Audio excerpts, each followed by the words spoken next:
test series 2025. We have discussed already 1 to 35 question of test number 1 which is related to the polity. ठीक है जी, question number 36 करते हैं. Simple सा question है, ये कल मैंने आपको नोट्स दिए थे, उसमें आया भी था. And Indian citizens may lose his and her citizenship van.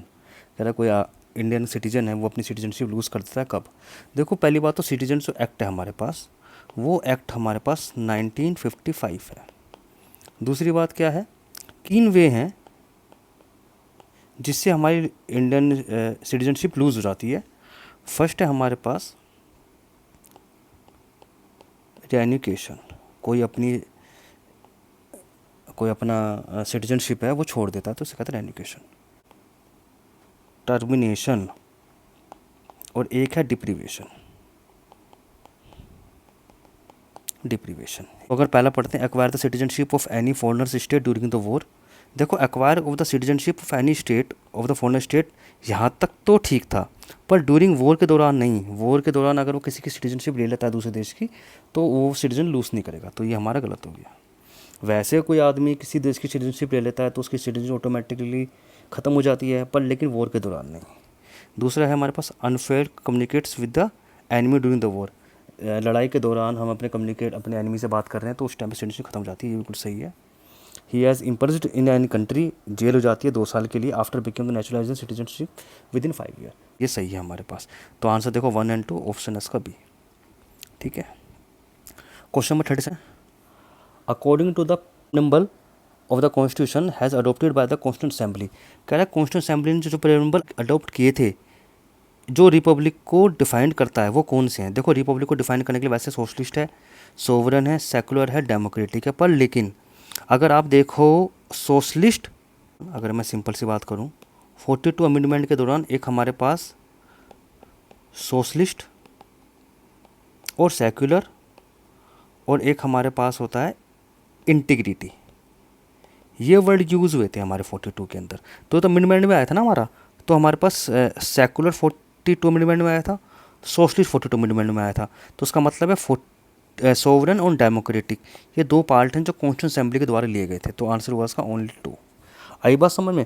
Socialist और सेक्युलर तो हैं वैसे अभी भी, पर लेकिन it was added by the 42 amendment 1976.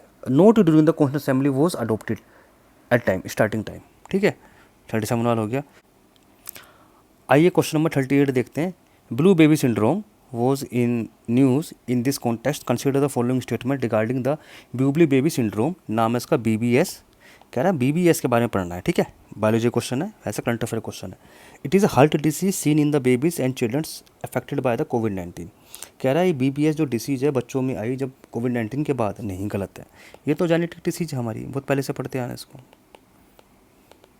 ठीक है. It is a only treatment for the BBS is a heart transplant. Heart transplant नहीं है, स्टीम सेल जो हमारे पास बनते हैं बोन मैरो के अंदर, उसका ट्रांसप्लांट से होता है. तो दोनों गलत है, नाइदर 1 और 2. 38 क्वेश्चन हो गया. ठीक है, चलो 39 पे चलते हैं. देखो सिंपल लैंग्वेज में समझा रहा हूँ मैं आपको. ठीक है,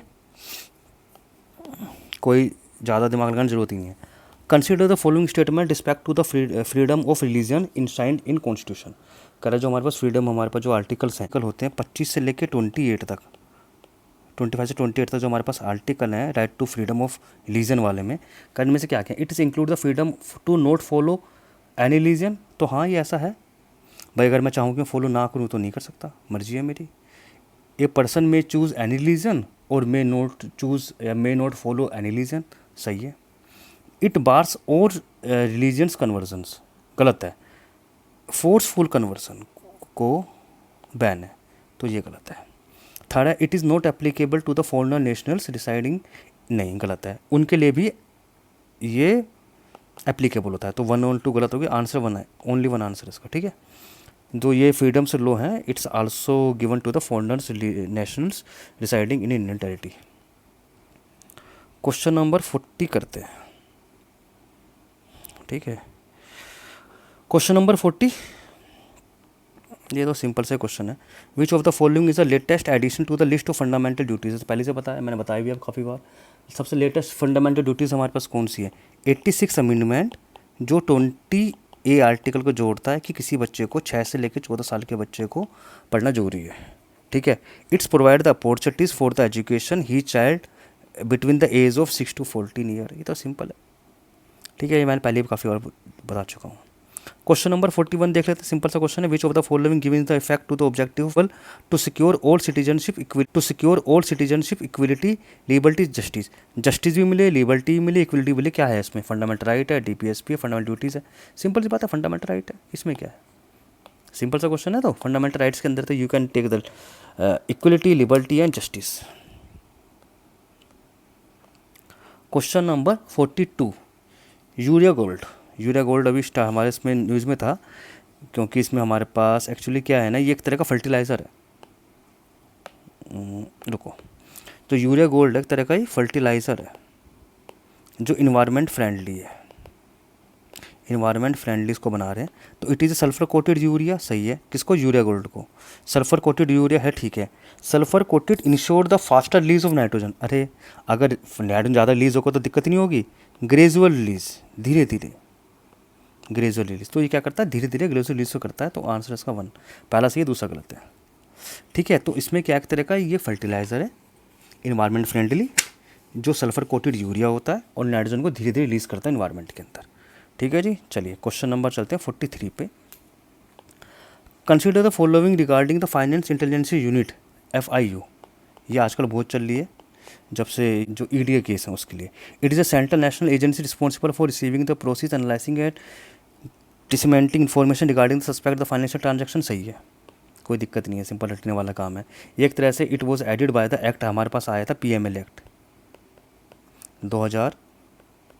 2002 के अंदर, तो उसके अंदर बना था ये FIU unit. It is report directly to the economical intelligence headed by the finance minister. सही है ये, ठीक है। फाइनेंस मिनिस्टर को, जो फाइनेंस मिनिस्टर को रिपोर्ट जाती है और ये रिपोर्ट देती है हमारे पास EIC, इकोनॉमिकल इंटेलिजेंस यूनिट। इस पूरे को कहते हैं financial intelligence unit of the India. तो क्या हुआ? तो सही है दोनों, तो आंसर सी है इसका। 44 पे देखते हैं, इलेक्शन कमीशन से रिलेटेड। तो आर्टिकल कौन सा इलेक्शन कमीशन हमारे पास? 324 पढ़ते हैं। In order to ensure the independent and impartial functioning of the election commission of the India. इनमें कौन कौन से प्रोविज़न है, ठीक है, पढ़ लेते हैं। पहला है the constitution has debarred the retiring the election commissioner from any further appointment by the government. गलत है, ऐसे थोड़ी है भाई, कोई इलेक्शन कमीशन से रिटायर्ड हो गया तो गवर्नमेंट के अपर पोस्ट में जा सकता है ना। मान लो वो रिटायर हो गया चीफ जस्टिस हाई कोर्ट, तो ही may be appointed chief justice of the supreme court. तो पहला तो गलत ही हो गया। Chief election commission can be removed at the same manner of the ground of the जज ऑफ सुप्रीम कोर्ट। सही बात है। तो चीफ इलेक्शन कमीशन जो होता है हमारे पास, उसका सुप्रीम कोर्ट के बराबर उसका दर्जा होता है हटाने के लिए। The constitution has specified the term of the all members of ECI। नहीं, गलत है। कॉन्स्टिट्यूशन ने ऐसा कोई भी नहीं बताया कि कितना टर्म होना चाहिए किसी मेंबर का। इलेक्शन कमीशन का तुम्हें पता है, पर मेंबर्स का हमें नहीं पता। तो 1 और 2 गलत हो गए। आंसर इसका तो कह रहा है कि which is correct, only 2 is correct. 44 simple है ना क्वेश्चन, ज़्यादा नॉलेज की ज़रूरत नहीं है। क्वेश्चन नंबर 45 पढ़ते हैं। World economical situation and prosperity. This report is published by the United national department of economical and social affair. ये निकालता है। क्यों? अभी कैसे इंपॉर्टेंट था? क्योंकि इसने क्या बताया था, रिवाइज़ की थी इंडिया की जो GDP है, कि भाई हमारी GDP जो रिवाइज हो सकती है 6.2% से लेकर 6.7%। इसलिए ये भी न्यूज़ में चल रहा था काफ़ी। और दूसरी बात है, ये भी बताया गया था कि इंडिया की जो FDI है इस बार 10% बढ़ सकती है, ठीक है। और वैसे ही बताया गया कि इसके अंदर कि India is a country seen as a key alternate manufacturing base. India का मैन्युफैक्चरिंग बेस बनने वाला, faster growing large economy India के अंदर बनेगी साउथ इन एशिया के अंदर, ठीक है। तो 45 क्वेश्चन कर लिए, कल करेंगे आगे। Thank you for the watching.